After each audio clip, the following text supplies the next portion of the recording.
So, here we go. This is episode number 25 of the Darkness to Light Godcast. This one is going to be called Sick as Fuck. This is day number 9 this is.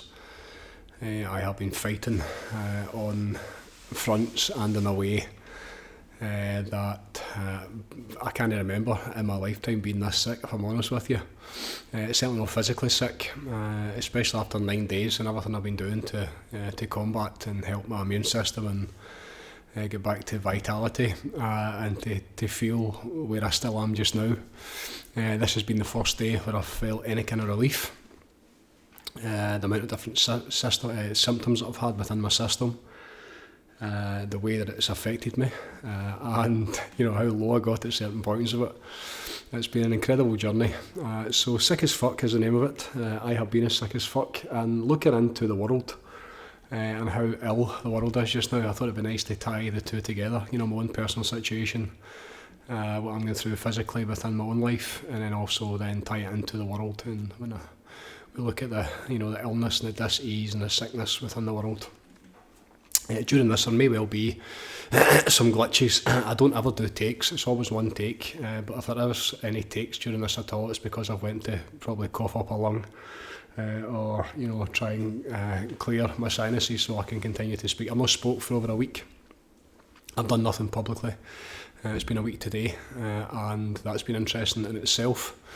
Been a lot of time for contemplation, been a lot of time for reflection, been a lot of time for pondering and seeing where I'm at.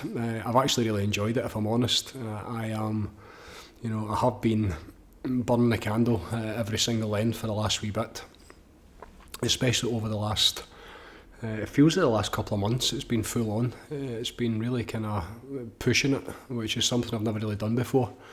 And one of the reasons I believe that I did get sick was because of that consistent, just 7 days a week, like non-stop effort to try and get this out to the world and to try and help as many people as we can. And the detrimental side to that has obviously been not tending to myself properly.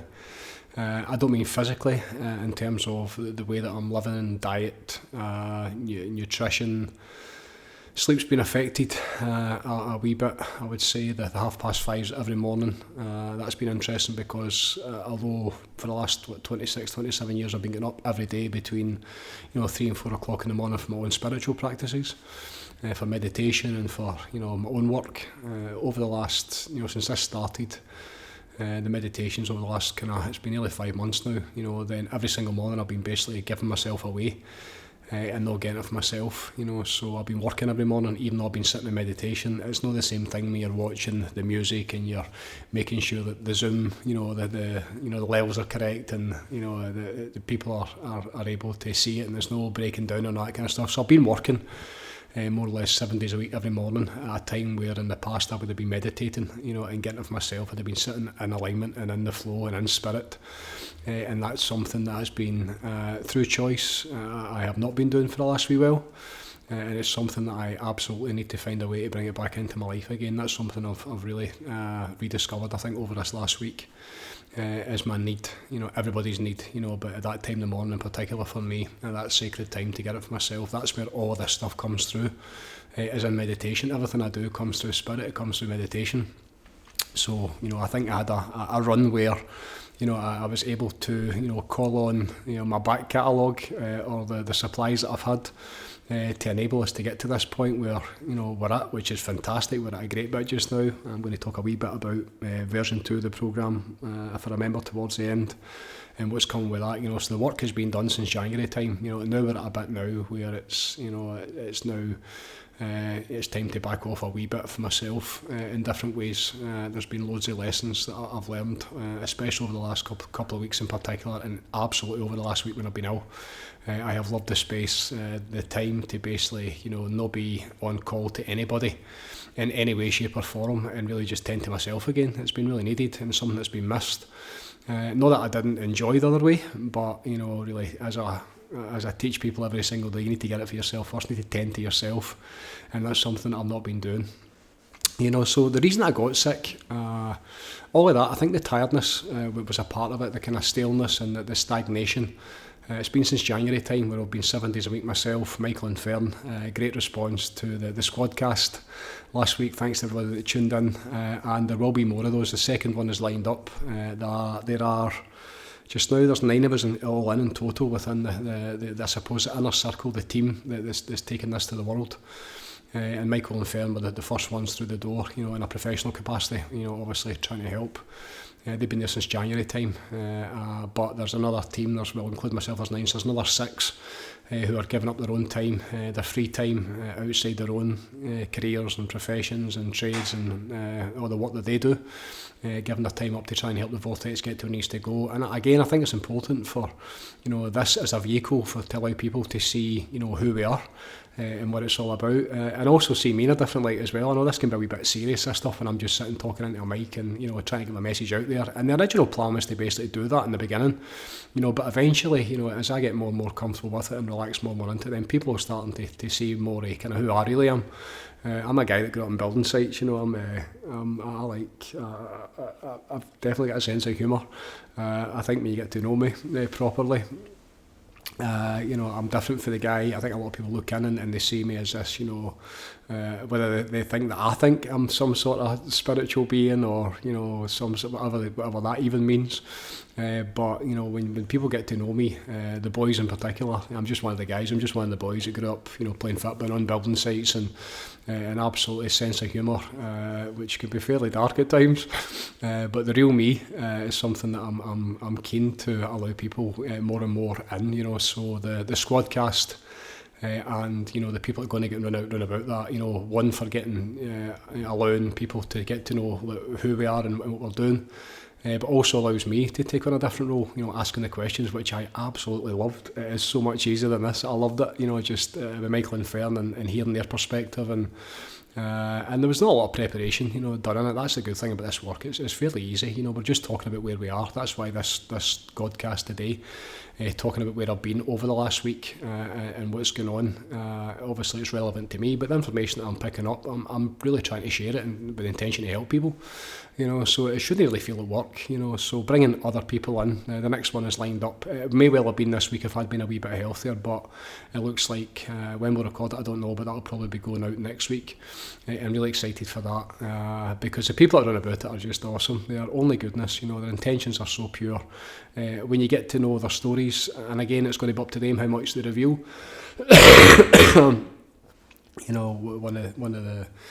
One of the lads that's going to be coming on, one of the things I said to Michael last week, Michael's going to go up my hair, about it being a confession.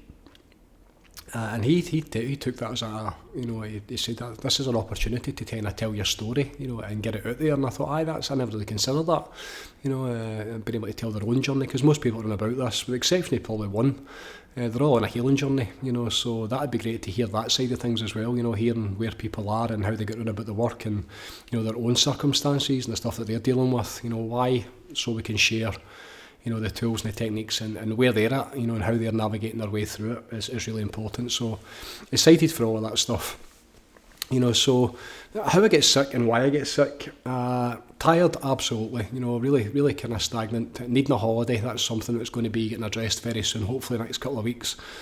Myself and my wife are going to be getting away for a bit, hopefully get a wee bit of sunshine. It's been nearly 3 years since we were in the sun together. We took the Wains and the Doug. I've not been away anywhere the last 3 years. It's been kind of really, really busy between her business, which she's had for nearly 24 years now. And this, which has been full time now for me. Vortex opened 2016, but it's been really kind of, the last few years have just been, it's been 24/7. It's literally 365 days a year. I don't ever take a break from it. And, you really need to get away from it, especially, when I realise and I look back about the stuff that I take on. I can't even tell you the amount of private messages I get just from the inner circle, just for the programme members. And most of it is my doing. I'm the one that's always looking to check in, and it's not really them that are coming to me. I'm always going to them to make sure they're okay and to see how I can help. Especially when I'm in full flow, all I want to really do is help people all the time. So that desire, and then when that channel gets opened in a two-way kind of, I suppose, street, the conversation, and they have the ability to access me anytime, which through, whether it's Messenger or WhatsApp or then, you know, I'm always saying, don't ever suffer in silence, come and get me, you know. So at that point, just now there's just under, I think there's about 90 members on the group. So there's a fair chunk of people that are using me, you know, and seeking advice, and it's all good stuff, you know, but when you start to really ramp up the numbers and you add into that everything else that I've been doing, then that's something that I need to, because as the numbers increase, I just won't be able to do it. You know, I can't do it, it's impossible on me.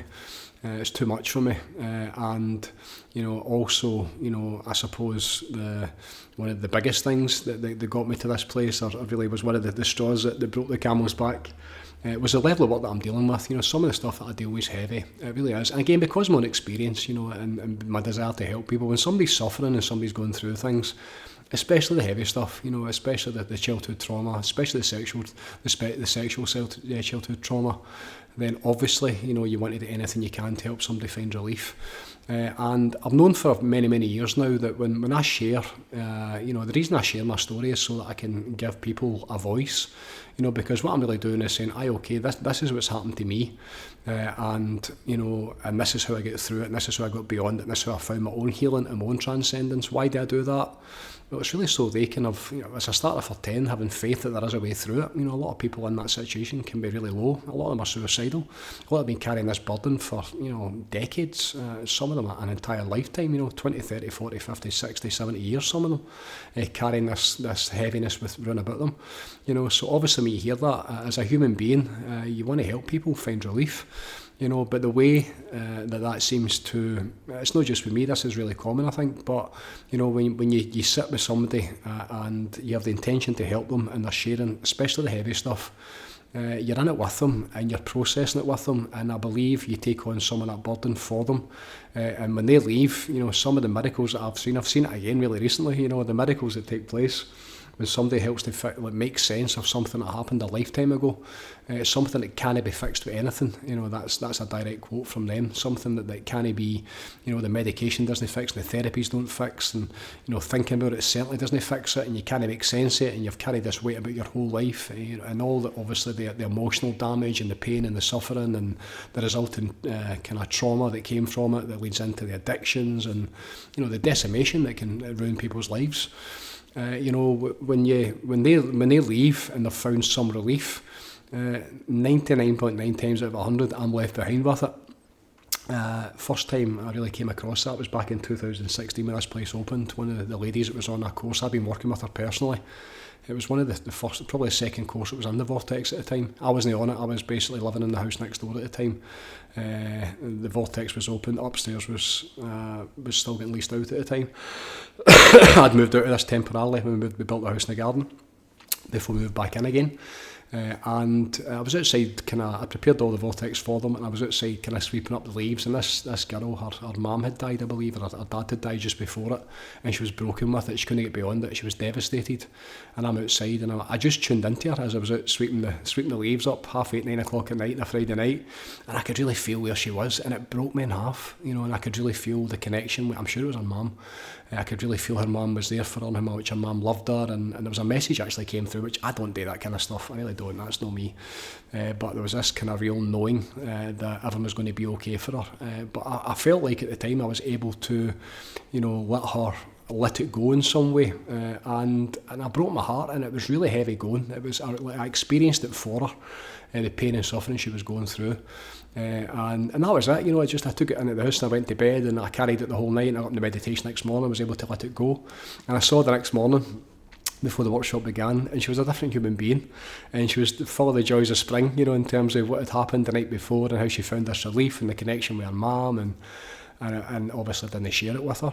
I think I did pass on, you know, a wee bit of it in terms of, you know, her mum was with her and, you know, all that kind of good stuff, but there was no, I don't really get involved in that kind of stuff, but there was a real knowing that, you know, whatever had happened, you know, I was able to help her shift it, which sounds rainbows and unicorns, but that's just my truth. That's the way that it goes together for me, you know. And, you know, over the last couple of weeks, probably the last month, I've had 2 or 3 situations where I've been through certain things with certain people that have been really, really heavy. And when they leave, you know, I'm definitely left behind with it, and one of them in particular, I carried it, and that was one of the things that really, I believe, was starting to, on top of all the other stuff, you know, it got to the point where, you know, it really kind of brought me down. it was certainly one of the deciding factors in my body going, enough's enough, it's time for a break.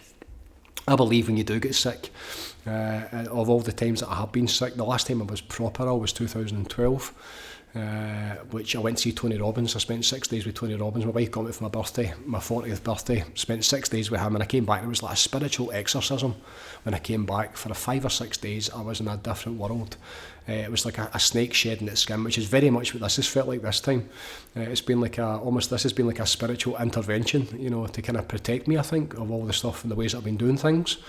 But at the same time, as you're going through it, and as I've been going through this, that knowledge of, to be conscious, to be deliberate as you're going through it, and to get the lessons and stay awake as you're going through it, that's been huge. And one of the things that I need to learn is ways to, and I don't know if I can even do this, is ways to, not take that heavy stuff on, or certainly find a different way of doing it, so that it doesn't bring me to the place where, I'm on my knees and it's making me ill.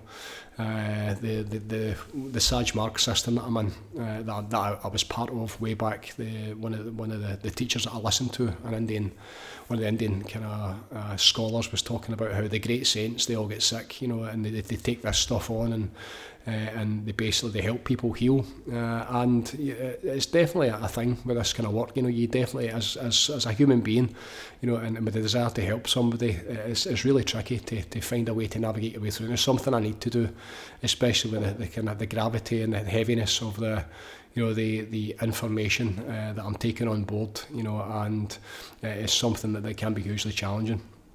So the virus itself, the bug itself, the virus of death, I'm going to call it, has been absolutely incredible. I decided to get off the programme. It was one of the boys' birthdays last Sunday, and I decided to let my hair down and go away with the boys for a day. We went away, sat around the campfire, and it was just a wee bit of good fun. I think I had probably one bottle of beer. I don't drink ever.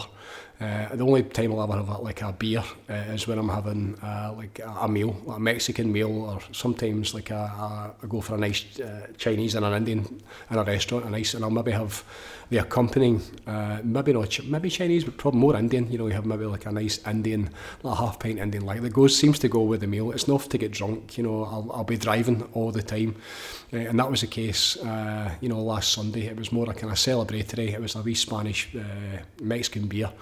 That I like the taste of. I didn't want to get drunk. I was driving probably 6-7 hours later, and I decided I was going to have one beer. But I think it was just more the kind of the way that I kind of gave myself permission to stop and take a day or a couple of days away from the programme and away from the work. That was, again, it was just like the opening that was required for this virus to come in. And one of the guys that was there beside us, in fact there was two of them, they were either side of me, bastards. One had been ill for a couple of weeks before it, and one I didn't know had been ill. I didn't find it out till later on, and we sat right beside each other all the way up the road in the van, almost cuddling each other at one point. And when I got back on the Monday morning, I did the live meditation at 5:30 in the Monday morning, and my throat felt like this, my voice felt like this. It didn't feel good. And then roll on Tuesday was a real struggle. I worked Monday night. Tuesday was a real struggle. Did the river, which is going to be back on again next week. I've had to cancel everything this week just because of the nick I've been in. Apologies for that. But the river session, which was fantastic down at Molesey Bridge, that's going to be happening again. That starts again back up a week. Next Wednesday, once this podcast goes out on the Friday, so the following Wednesday. There's a plan for that. So the way it came in, it felt like, an upper respiratory infection, which I've had so many of these in the past when I was a kid. I was ill all the time. When I say I was sick my whole life, I was literally sick my whole life. I had chest infections, viruses, pneumonia, double pneumonia, really ill, loads of different stages in my life, multiple times a year, most of the time. There's sometimes only maybe once a year, but a lot of the time it was maybe 2-3 times a year, and the antibiotics would come out, all that kind of stuff. My mum would just antibiotics, even that word, and I'd be a week in bed. coughing up your lungs, just horrific. And that's what it felt like. It felt like an upper respiratory infection that was going to get into maybe a chest infection, but see how we go. That's how it started off. And the really interesting thing about this virus has been how many different symptoms and ailments and the way that it's affected my body. From the kind of Tuesday, which felt like that upper respiratory, I dragged myself out my sick bed on Wednesday to go to the river. I didn't get in the river on Wednesday night, that would have killed me. And it was amazing watching myself, how ill I was before I got there. And then the minute I turned up at the river and set the fire up for about an hour and a half, the class that came through, the information, the inspiration that came through me, it was one of the best classes I've done in a long time. It was so beautiful. I absolutely loved it, sitting under that tree, and with 11 turned up for the first one back again. Which is exciting for the winter coming up, the thought of the snow and even the rain, when it's freezing cold and you get into the river after it and the fire's going and all that kind of good stuff. But when I came back, as soon as I stopped and the work had stopped, then I could just really feel it. And then the next day, it just seemed to get into my bones, so then it felt like a flu virus. So I still had upper respiratory, but this time I'm starting to kind of cough stuff up, my chest really tight. But then it was the sore bones, freezing cold, roasting hot, couldn't eat anything. For the first 4 days, I think I had like 2 or 3 smoothies. Diet, nutrition is a huge part of this. I think I feel for me, and it's best for your system when you're not well, is to basically back off completely and allow every single bit of energy that you've got to go towards the body and allowing it to find ways to heal itself, the immune system, and the 3 levels to it, very important. So for the first 3 or 4 days, I had very little to eat. I had nothing almost. Even the amount of water I was drinking was next to nothing. Wasn't really sleeping that much, certainly not during the night, because on the back of the sore bones and the heat and the cold, then obviously the stuffiness and the coughing that was keeping me up at night time was a nightmare. And you're thinking at that point, give me 2-3 days at this, so Tuesday, Wednesday, Thursday, by the time Friday came, I'm thinking, right, this should be starting to shift now. The stuff that I was doing, I was too sick to meditate, I couldn't get into it, I couldn't sit at peace, I was in pain all the time. Which was a real challenge. Didn't have any chance to really do any spiritual work on myself. But then it started to develop into more like a lower lungs, like a proper chest infection around the back of my lungs at the same time as being in my throat. And at that time I'm going, I've never felt this before. This feels new. This feels like something different. And really, again, the evolution of that. Sitting on Saturday night, I went to bed about probably 9:30, 10 o'clock, and then I was woken up probably an hour later, and I really felt no breathlessness was absolutely there, but I felt like I was drowning. And when you've got the education that I've got in terms of the breath and how oxygen works within the system and how the lungs work, I think back to my mum when my mum passed, and at the time I was basically trying to help her with Wim Hof method breathing, which is the wrong thing to do. I mean, my ignorance, God bless her soul, with the pulse oximeter on your finger, when you look at the saturation of oxygen in your arterial blood, so when you stick the wee pulsimeter, that's basically like checking in and seeing what your oxygen saturation is. It's a wee bit more complicated than that, but it's measuring the oxygen that's getting carried about within your blood, within your system. And obviously 100% isn't really achievable. So between 98 and 99%, that's kind of termed as healthy. I remember my mum, it would drop massively all the way down, and the way that we'd get it back up is by doing some breathing, and you would see the oxygen numbers going up in the blood again. Then when I trained with Patrick McFadyen, I learned that the oxygen levels at 98% isn't actually that great a thing, because you want the oxygen out your system so you can actually use it. So that's where the CO2 comes in, the ability to uncouple the oxygen from the hemoglobin in your blood, so you can actually use it. And that's where functional breathing, taking in the correct portions of your lungs, and then how you can actually enable yourself to use it, the ability and the role of CO2, how that helps all sorts of good stuff within the system, the nitric oxide, the benefits to that, and then all the kind of different, the viral killing properties within that. So there's loads of good stuff going on. So that was a blessing and a curse for me on Saturday night, because when I woke up downstairs, I got a pulse oximeter on my finger, and my oxygen saturation was in the low 90%, and at that point you're starting to look at things like pneumonia, and I really had it was really kind of worrying for me, because the last time I had felt as bad as this, it was back when I was probably 13 or 14 years old when I had that. shot of just nuclear waste poison put into my system that made me so ill at the time that I was too sick to basically be transported to hospital where this journey began, when I really lost my health and vitality through that vaccine damage. And that's looking back, all these like memories and like realizations and like as if it was almost reliving it in some way. It was a really, really, really strange and really worrying time. I tell you how bad it got, and this would never have happened, I don't think, but I half considered the possibility of, because my wife's saying, like, what do you do? I don't have a doctor, I don't have an MD. What do you do? Do you drive to A&E? And the thought of getting in there, and what they're going to do to you when good luck, so that was a bit worrying, and that was, a point where when you're right in the middle of it and you're really kind of struggling, you're under pressure and you're suffering, then the awareness to go, right, okay, this isn't working, I need to come at this for a different level. And that was the first time I decided to go like full God on it. Like it was the first time I thought, I need to do something about this in a different way. And I sat in a meditation for about an hour and a half. My son was still up. He was brilliant with me. He was in a great place. I was really worried. There was a load of tears were coming up, very emotional, a load of sadness, thinking about my journey with the vaccine damage, and this is all a result still of that. I do believe my lungs have been compromised from that day, and that runs through my family as well. My dad's dad, she had one lung basically, so she lost her lung young, so she was always coughing and spluttering her whole life. Lived to, I think she was 89 or 90, so it didn't really seem to do her too much harm, like a creaking gate. Was kind of bulletproof.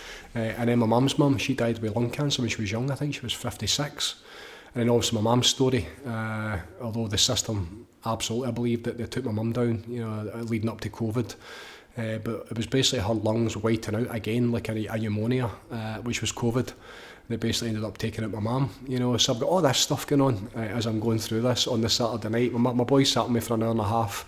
I couldn't stop greeting. It was like tears of relief and realisations, and I could really feel my mum standing beside me. I could really feel like watching over me almost. And the knowledge that, at a certain level, you need to hand it over. And I think as you get older as well, you start to really, especially in that situation, you start to absolutely question your own mortality. Because when you reach a certain level, when the saturation of oxygen reaches a certain level, that's when you start to black out, and that's when things like comas and a lot of people without the correct, whether it's medical, intervention, whether that's a good thing or a bad thing. I suppose it's a good thing if you get the right stuff. But that's where a lot of people don't recover from. That's why pneumonia kills so many people. So I'm thinking all this stuff.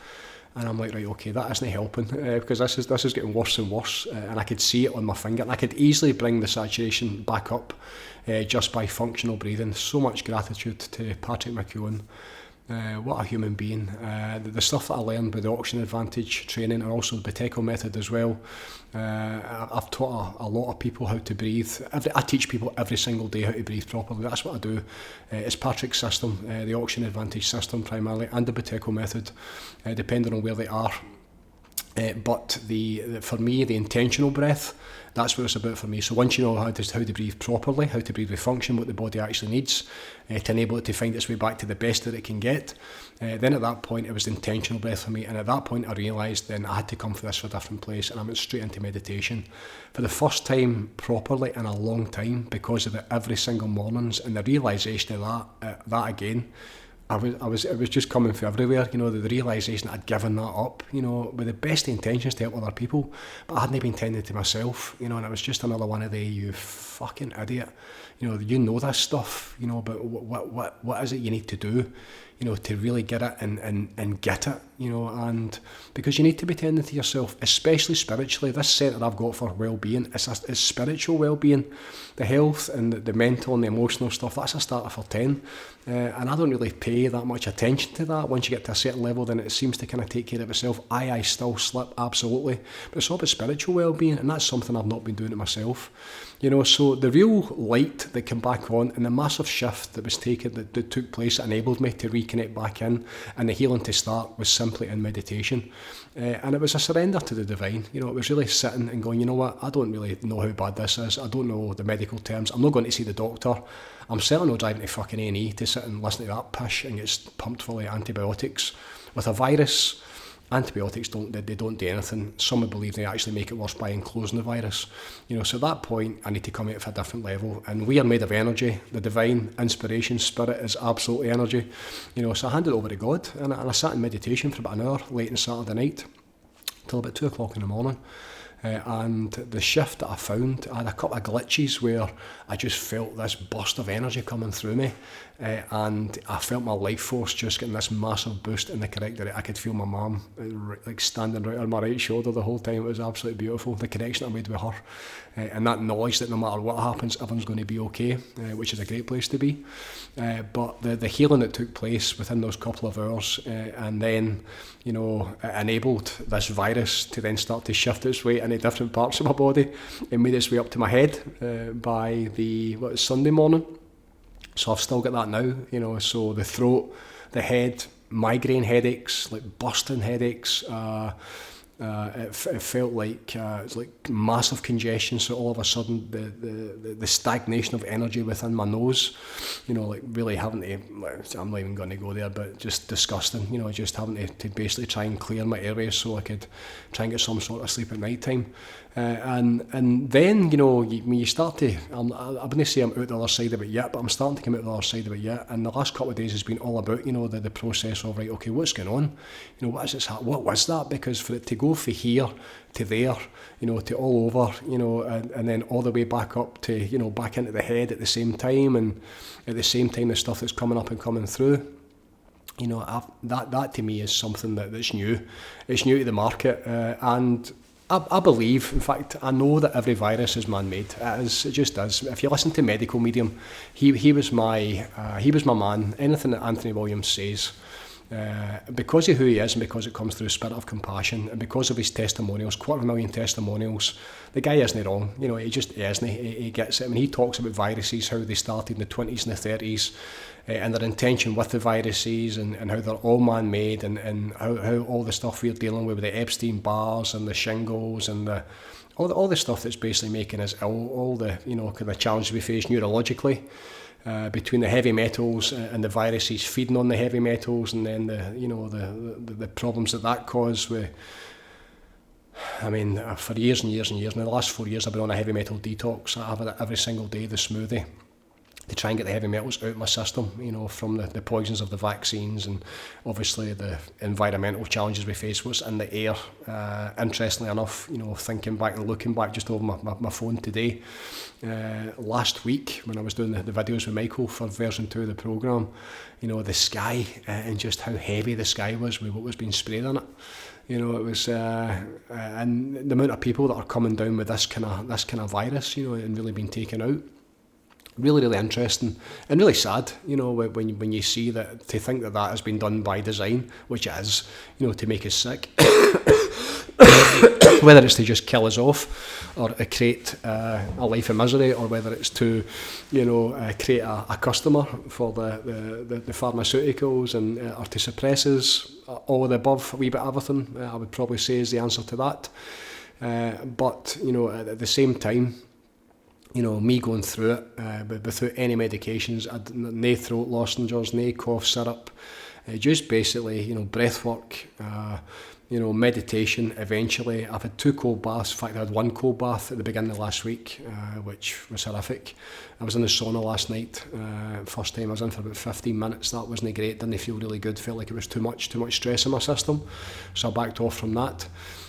But the realisation of what we're up against and the challenges we face and how many people are getting sick in so many different ways.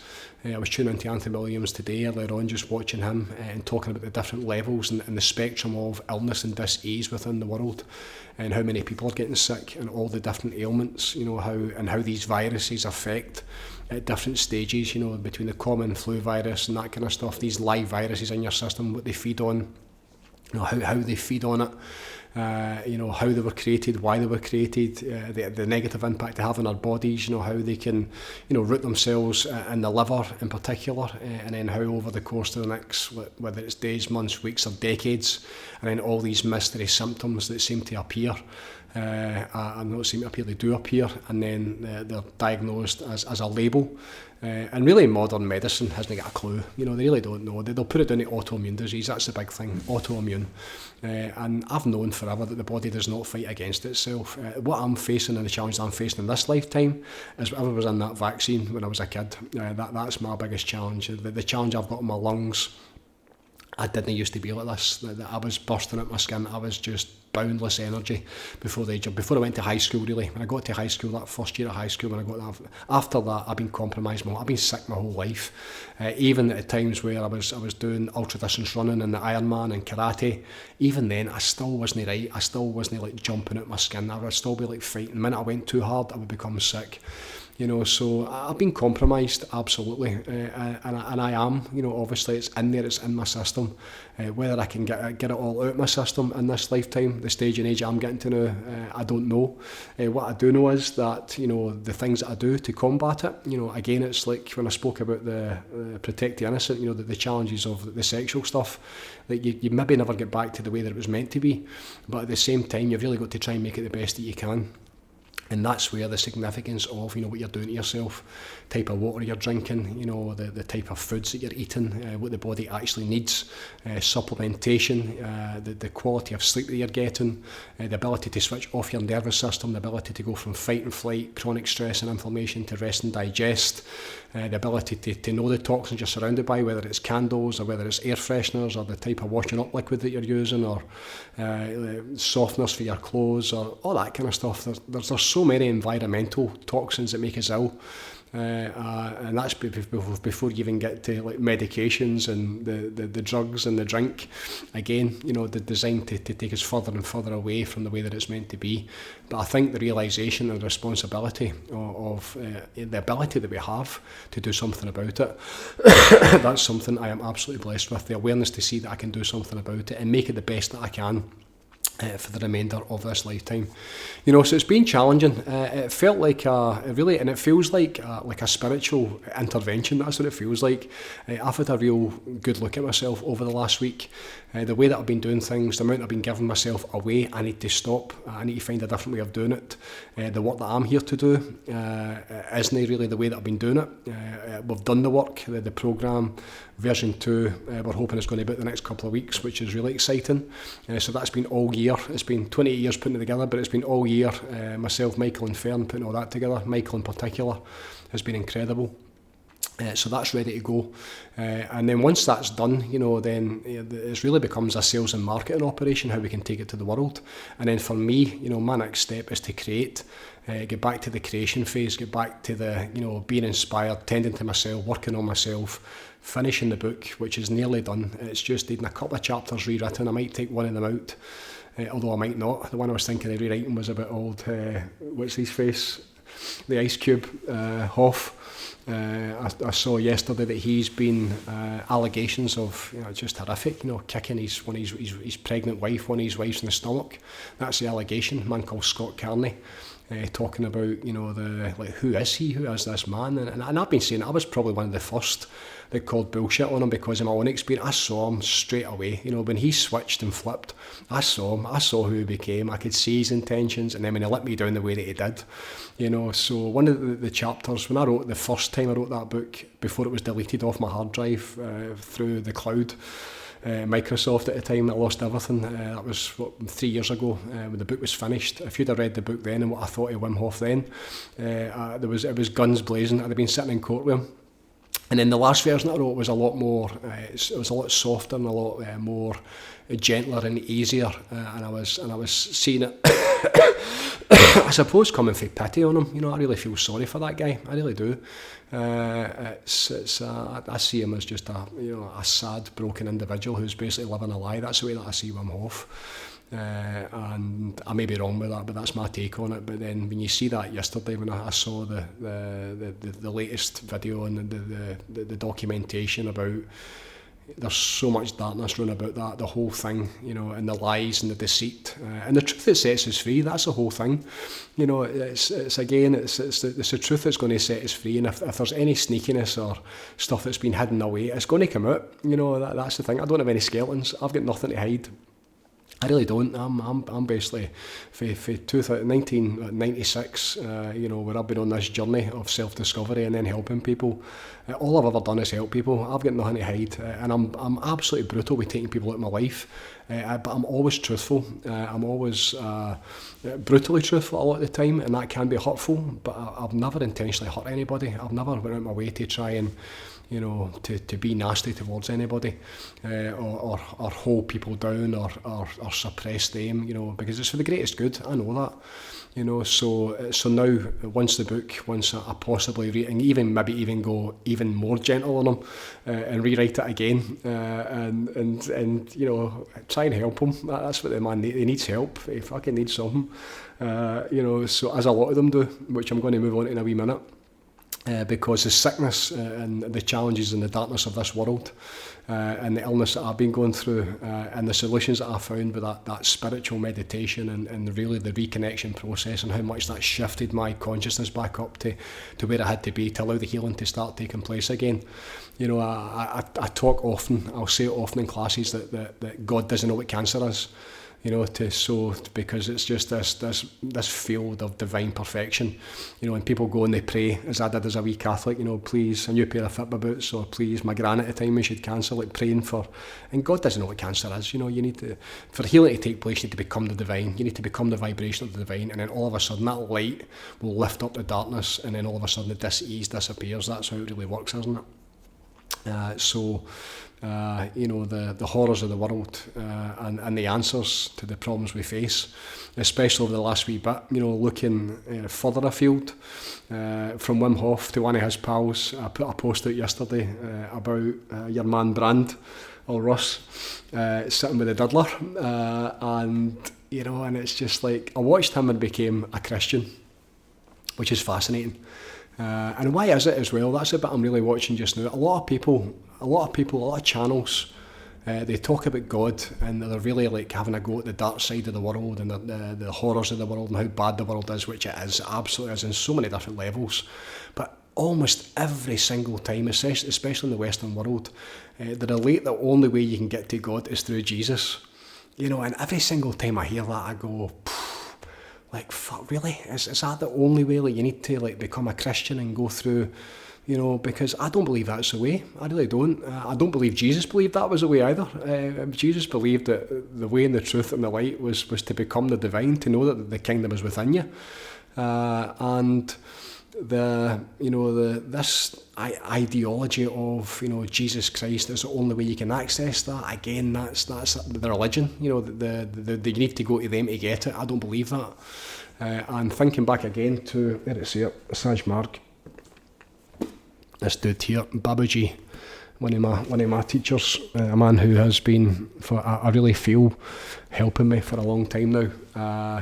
The Indian saints, him in particular, they would talk about how Jesus went to India, and way back, obviously, way back 2024 years ago, maybe, so they say according to the story, but he went to India, and learned, for the yogis, and you thinking back to that time, the level of consciousness that would be where he was in that world, and who Jesus was, which we don't really know. We really don't know who Jesus was. I believe the Christ energy, the energy of Christ.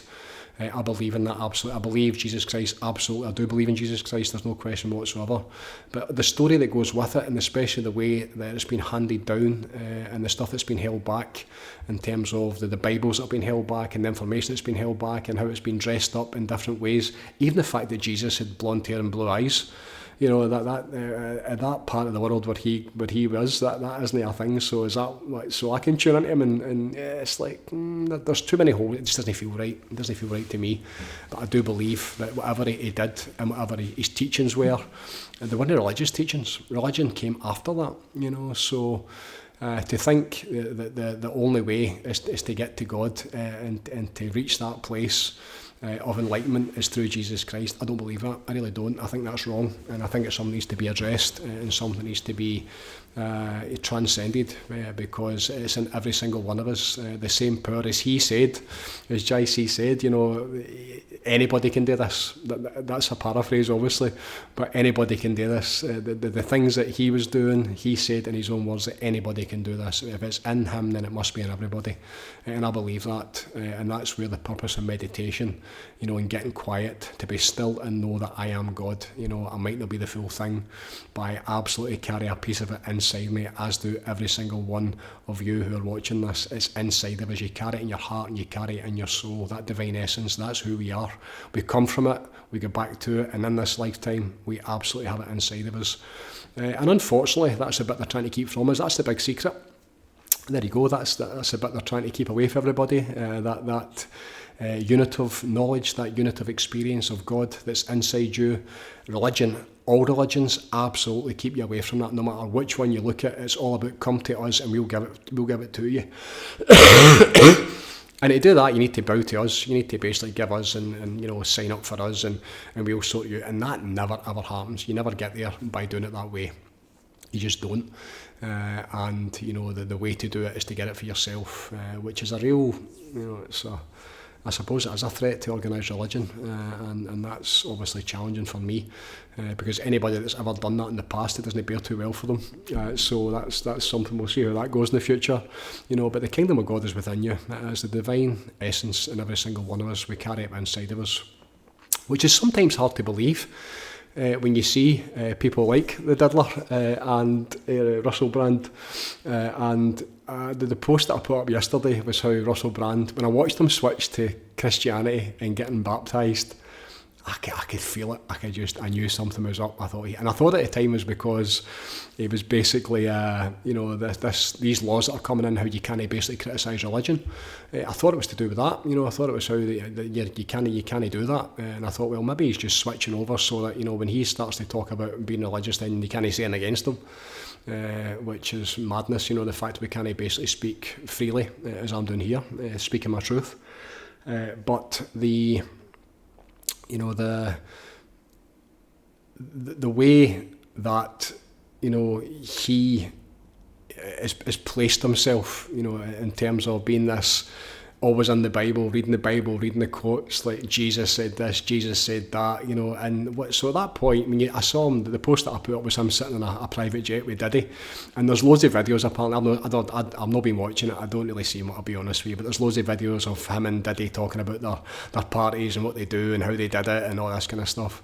As there are for so many different celebrities, man, they must be shitting themselves just now, which is great, absolutely great. The fact that it's coming out, you know, the fact that all that stuff is coming out, that the horrors of what they've been doing to human beings, you know, and how they've used these control tactics. People like Justin Bieber, you know, and you think at his age, you know, at 13, 14, basically sold into that environment, literally sold, you know. And at that point I want to know where his mum and dad is, because they need fucking strung up.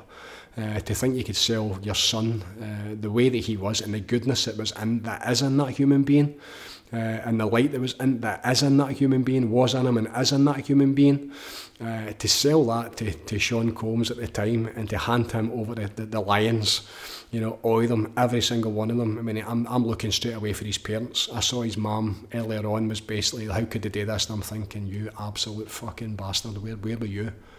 And what did you get out of this? You know, she's the one that should be burning in hell for what she did to her son.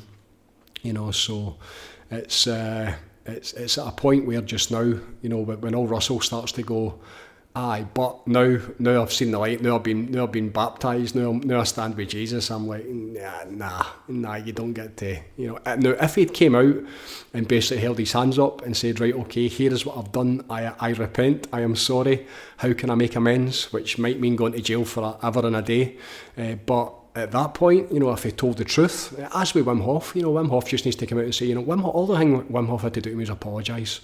Just apologise for leaving me standing at that fucking graveside with that young, you know, that family, and because of the promises that he'd made to be there and stand beside me to help end suicide in Scotland. That was what he said to me. But we're going to fix this. We're going to get into the schools and fix this.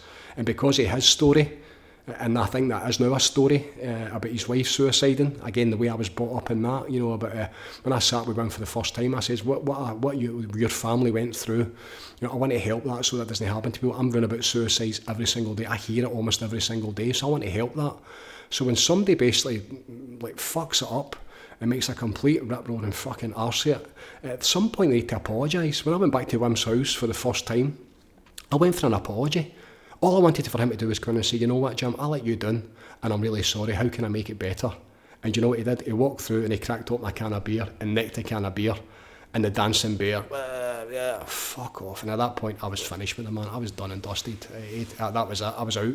That was in 2018 or 19 where I realised that he was too far gone. Whatever deals he'd made to get to where he got to, I was out, you know, because I could not stand beside it anymore. It's the truth that sets us free, and at this point it's either darkness or light. And that's where I am absolutely black and white. That's why it's called the Darkness to Light Godcast. I am all about the light. There is nae in between. It's the truth or nothing else. It's the light or nothing else. It's either God or the ego. It's dead simple. You know, so that's why every single one of them, you know, if Russell doesn't come out and say, I'm really sorry what I've done, here's what I did, how do I repent, what do I need to do to make it better? You know, so to just disappear and say I'm reading the Bible and I'm tuning into Jesus and everyone's going to be fine. And fascinating to me, I lost 7 followers on Instagram that basically, as soon as that post went up the next morning and people saw it, it was like the followers just started to disappear, which is great, you know, because that's me having a real go at their ego. That's me having a real go at their belief system. I'm not looking for followers. I'm looking for fucking warriors of light. We're in a war just now.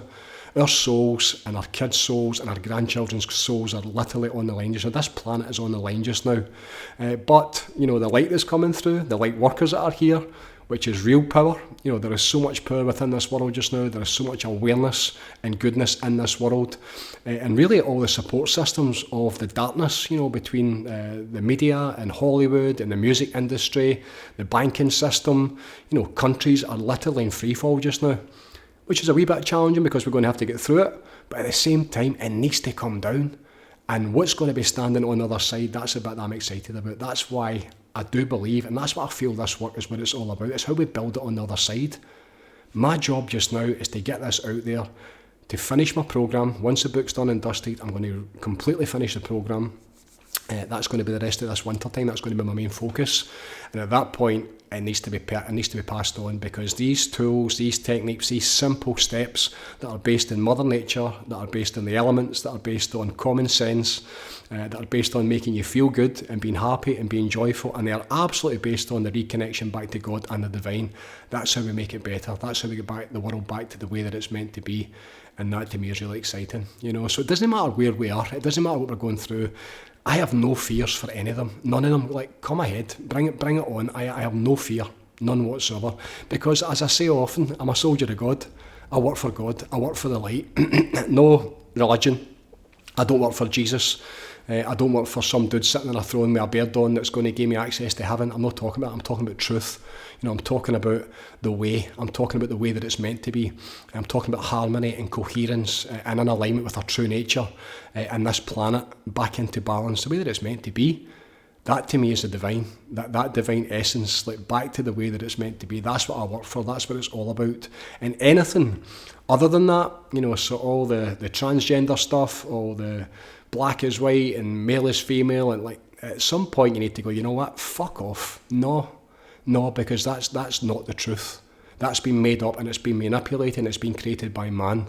So at some point you need to say, and there's enough people saying it, no, you don't get to do that. That isn't right. That's not the way it was designed. That's not the way that it was when we got here. It's been made that way because of man, and I understand that a lot of people are confused because of the food, because of the medications, because of their indoctrination and their literal brainwashing with fucking weak parenting and like corrupt school systems and politicians who are basically forcing this agenda. The amount of kids in America just now that are taking like hormone blockers and they're basically being allowed and being given the option of, you know, do you maybe think you're a boy, or do you think you're a girl, or do you want to wear a dress? And it's like, what the frick, what's that got to do with anything? You're assigned either male or female when you get here, and that's it. Dead simple. Now you're allowed, because of free will, to have your own sexual preferences. I respect that in anybody. It doesn't matter whether you're gay, it doesn't matter whether you're bi, that's up to you. But to say that you're not male or female, to identify, as I saw the other day, who was it? Sam Smith. Jesus Christ. This is a warning to all children out there. That's the danger. If you sell your soul to the devil and you make a pact with the dark side of the force, you'll get to a point where you're starting to, he identifies himself, he's possibly going to identify himself as an oyster. At the same time you see him dressed up as the devil. And people are watching this and they're following this and thinking this is the correct path. So at some point you need to go, you know what? No. Fucking no. You're allowed to go and do that, but at this point we're going to put you in a mental asylum and we're going to lock the doors and we're going to try and get you help. We're going to clean up your diet, we're going to try and do some sort of intervention, and if they can't make their way back for it because of the deals that they've made, then fucking shame on them. Allow them to stand before God and let God judge them. But in terms of the way that it's meant to be, it's black and white. It's in alignment with nature, Mother Nature. It's yin and it's yang, it's male and it's female, and that's it. And that's just the way that it is. And that isn't me, that was God. You know, so interesting times, it's exciting times, there's a lot of good stuff coming through just now. I'm surrounded by goodness, so much gratitude for the people within the programme that have been hosting the meditations. Mark Burns has been doing the meditations every morning. Gratitude brother John Maguire's been teeing them up for him. Also, you know, obviously Michael and Fern in the background helping and keeping it going every morning. I'm going to be back into them shortly and looking forward to that once I get a wee bit more wind in my sails. It's going to be in a couple of days.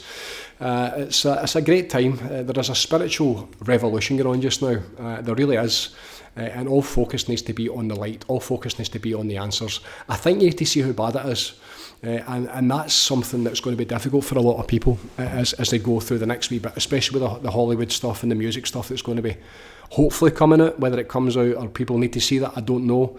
But I think people need to see how bad it is. I've always felt that it needs to affect everybody because the stuff that makes it better in terms of the spirituality work, the meditation, sometimes you need to like have a real fright and a real shock to see how bad it is, so it'll then enable you to go and do something about it. Now, the nth degree of that is going to be war. You know, that's the big challenge we face just now. There's a real possibility they're going to throw us into war. You talk about the best way to suppress, you know, you're doing away with all the males for a starter for 10, and then you basically bring the country to its knees. I hear my dad talking about after the war down in Liverpool, and when he worked down in London, how there was just nothing for 15 years, nothing. No food, just no money. We have no idea what that feels like. And can you imagine the amount of snowflakes that are about just now? That if they can't get tuned into Wi-Fi and they don't get the right type of, you know, their medications or the right type of food, and how things just fall apart so quickly, you know. So we don't know how to deal with adversity. We really don't, you know. And this time we're in just now, if the wheels do come off, which it looks like they might, you know, and we get a massive reset, which is going to be required. Again, I believe the great reset is divine intervention. This needs to end. The world and all the different areas of the world that are broken just now, the amount of darkness and the sadness that's coming down, it needs to go. Why? So we can rebuild it on the other side, and that's really exciting. So stay in the light. The intentional breath, the functional breath to switch off your nervous system, to get your head. Stop watching social media, stop watching the news, absolutely. Don't listen to their bullshit, because most of it's lies. Go inside, learn how to meditate.